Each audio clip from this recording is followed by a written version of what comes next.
बिस्मिल्लाहिर्रहमानिर्रहीम अस्सलाम वालेकुम। डियर स्टूडेंट्स, आज हम कार्नोफ मैप का टॉपिक स्टार्ट कर रहे हैं। कार्नोफ मैप किसी भी बुलियन फंक्शन को सिंप्लीफाई करने के लिए इस्तेमाल होते हैं। ये हम जानते ही हैं कि अगर सिंप्लीफाइड बुलियन फंक्शन को किसी लॉजिक सर्किट में कन्वर्ट किया जाता है तो उससे उसकी कॉस्ट कम हो जाती है, क्योंकि उसमें नंबर ऑफ गेट्स कम इस्तेमाल होते हैं। कार्नोफ मैप को हम ट्रुथ टेबल की पिक्टोरियल फॉर्म भी कहते हैं। ये स्क्वायर बॉक्सेस से मिलकर बनता है, जिन्हें हम सेल्स भी कहते हैं। और इन सेल्स के अंदर हम बुलियन फंक्शन में मौजूद जो भी वेरिएबल्स हैं उनकी तमाम पॉसिबल कॉम्बिनेशंस को उनकी रेस्पेक्टिव सेल पोजीशन पर लिखते हैं। एक टू वेरिएबल कार्नोफ मैप के अंदर 2 पावर 2 यानी 4 सेल्स होते हैं। इसी तरह थ्री वेरिएबल कार्नोफ मैप में 2 पावर 3 यानी 8 सेल्स होते हैं। अब हम स्टार्ट करते हैं two variable Karnaugh map. Two variable Karnaugh map में टोटल 4 सेल्स होते हैं, जो कि 2 रोज और 2 कॉलम से मिलकर बनते हैं। इन रोज और कॉलम को हमें लेबल भी देने पड़ते हैं, जो कि वेरिएबल और उनके कॉम्प्लीमेंट के नाम पर कंसिस्ट करते हैं। तो सपोज कर लेते हैं कि हमारे वेरिएबल्स के नाम ए एंड बी हैं। तो इन रोज एंड कॉलम्स के लेबल कुछ यूं होंगे। जो रो नंबर 1 है, इसका लेबल ए कॉम्प्लीमेंट, जबकि रो नंबर 2 का लेबल नॉर्मल ए। सिमिलरली कॉलम नंबर 1 का लेबल बी कॉम्प्लीमेंट, जबकि कॉलम नंबर 2 का लेबल नॉर्मल बी। इन सेल के अंदर हम इन्हीं वेरिएबल्स की जो प्रोडक्ट टर्म होती है वो लिखते हैं। फॉर एग्जाम्पल, अगर सेल 1 की बात करें तो सेल 1 जिस रो के अंदर है वो ए कॉम्प्लीमेंट है और जिस कॉलम के अंदर है वो बी कॉम्प्लीमेंट है।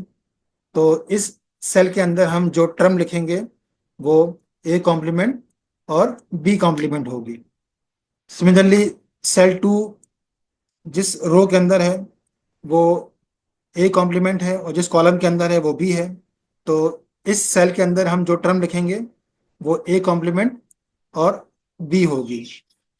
थर्ड सेल में जो टर्म होगी वो ए और बी कॉम्प्लीमेंट होगी, जबकि इस फोर्थ और लास्ट सेल के अंदर जो टर्म होगी वो ए बी होगी। उम्मीद है ये स्कीम आपको समझ में आ गई होगी। अब हम इस स्कीम को इस्तेमाल करते हुए एक एग्जाम्पल को सॉल्व करते हैं। इस एग्जाम्पल के अंदर एक बुलियन फंक्शन है f1 = a complement b plus A B complement plus A B. और अब हम इसको सिंप्लीफाई करेंगे with the help of Karnaugh map. First step के अंदर मैं इस बुलियन फंक्शन की जो टर्म्स हैं उन टर्म्स को मैं इस मैप के अंदर इनके रेस्पेक्टिव जो कॉलम्स हैं वहां लिखूंगा। जो फर्स्ट टर्म है ए कॉम्प्लीमेंट बी, वो हम जानते हैं कि वो सेल नंबर 2 में प्लेस होगी, क्योंकि यहाँ पे रो का नेम ए कॉम्प्लीमेंट है जबकि कॉलम का जो लेबल है वो बी है। Second term A B complement, इसको हम इस सेल के अंदर प्लेस करेंगे। सिमिलरली जो लास्ट टर्म है ए बी, ये हम इस लास्ट सेल के अंदर प्लेस करेंगे। हमने इस बुलियन फंक्शन की तमाम टर्म्स को इस टू वेरिएबल कार्नोफ मैप में हमने प्लेस कर दिया है। अब हम नेक्स्ट स्टेप में जो सेकंड हमारा ब्लैंक कार्नोफ मैप था उसके अंदर हम इन टर्म्स के अगेंस्ट जो कॉरस्पॉन्डिंग सेल्स हैं वहां पर हम 1 प्लेस करेंगे। तो जो ये सेकंड सेल की जो टर्म है इसके अगेंस्ट हम यहाँ पे इस जगह 1 प्लेस कर देंगे। सिमिलरली इस सेल का जो कॉरस्पॉन्डिंग सेल यहाँ पर है वहां पे हम 1 प्लेस कर देंगे। और फाइनली यहाँ भी हम इसके अगेंस्ट जो कॉरस्पॉन्डिंग सेल है वहां पे हम 1 प्लेस कर देंगे। तो ये तो हमारा हो गया है पहला स्टेप, जहाँ पे हमने हर टर्म के अगेंस्ट जो भी स्पेसिफिक सेल है वहां पे हमने 1 प्लेस कर दिया है। नेक्स्ट स्टेप में हमने इन वंस की ग्रुपिंग करनी है, जिसका मतलब ये है कि जिन एडजेसेंट सेल्स के अंदर 1 मौजूद है तो हमने उन सेल्स को कंबाइन करना है। अब यहाँ पे आप देखें कि हॉरिजॉन्टली इन दोनों सेल्स के अंदर अ पेयर ऑफ वन मौजूद है, तो हम इन दोनों का एक ग्रुप बना देंगे। बिल्कुल इसी तरीके से आप यहाँ देखें कि वर्टिकली इन दोनों सेल के अंदर भी एक पेयर ऑफ वन मौजूद है, तो हम यहाँ भी एक ग्रुप बना देंगे। नेक्स्ट स्टेप में हमने इन ग्रुप्स के अंदर जो टर्म्स इस्तेमाल हुई हैं उनको कंबाइन करना है, और कंबाइन करने का तरीका बहुत सिंपल है। आप यहाँ देखें, जो हमारा हॉरिजॉन्टल ग्रुप है, इसमें आप देख सकते हैं कि जो दो टर्म्स हैं उन टर्म्स के अंदर एक वेरिएबल बी नॉर्मल फॉर्म के अंदर भी है और कॉम्प्लीमेंट फॉर्म के अंदर भी है। तो हम सिंपली इस बी को यहाँ से रिमूव कर देंगे। तो इस ग्रुप के अंदर जब हम बी को रिमूव कर देंगे तो सिर्फ ए रह जाएगा। सिमिलरली आप इस वर्टिकल ग्रुप को देखें। इस वर्टिकल ग्रुप में जो दो टर्म्स हैं उन दो टर्म्स के अंदर जो वेरिएबल नॉर्मल फॉर्म और कॉम्प्लीमेंट फॉर्म में है वो ए है। तो अगर हम इस ए को इन दोनों टर्म्स में से रिमूव कर देंगे तो यहाँ सिंपली बी रह जाएगा। तो हमने यहाँ पर इन ग्रुप्स के अंदर जो टर्म्स थी उनको कंबाइन कर दिया है। अब आते हैं लास्ट स्टेप पे। फाइनली जो टर्म्स कंबाइन होने के बाद बची हैं उन्हें हम as a sum of variable लिख देंगे। तो हमारा फाइनल आंसर होगा F1 = A+B।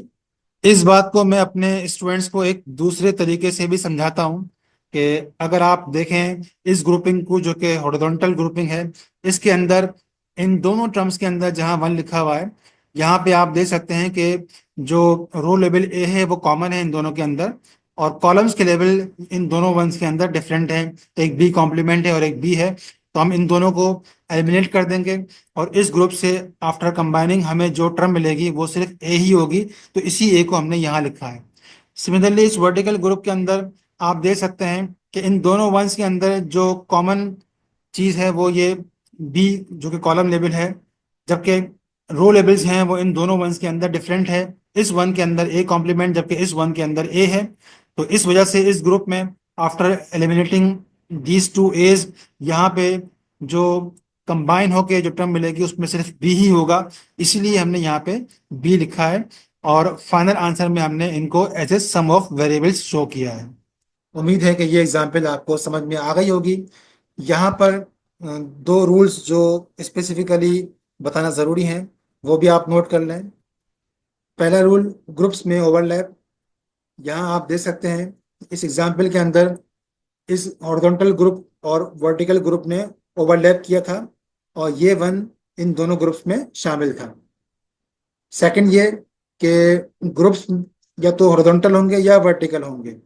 इस तरीके से डायगोनल लाइंस को हम ग्रुप में शामिल नहीं कर सकते, ये अलाउ नहीं है। अब आते हैं आज की टास्क पे। ये तीन टू वेरिएबल के बुलियन फंक्शन हैं जिन्हें आपने विद द हेल्प ऑफ के मैप सिंप्लीफाई करना है। कोई प्रॉब्लम हो तो आप मुझसे कमेंट्स में पूछ सकते हैं। अल्लाह हाफिज।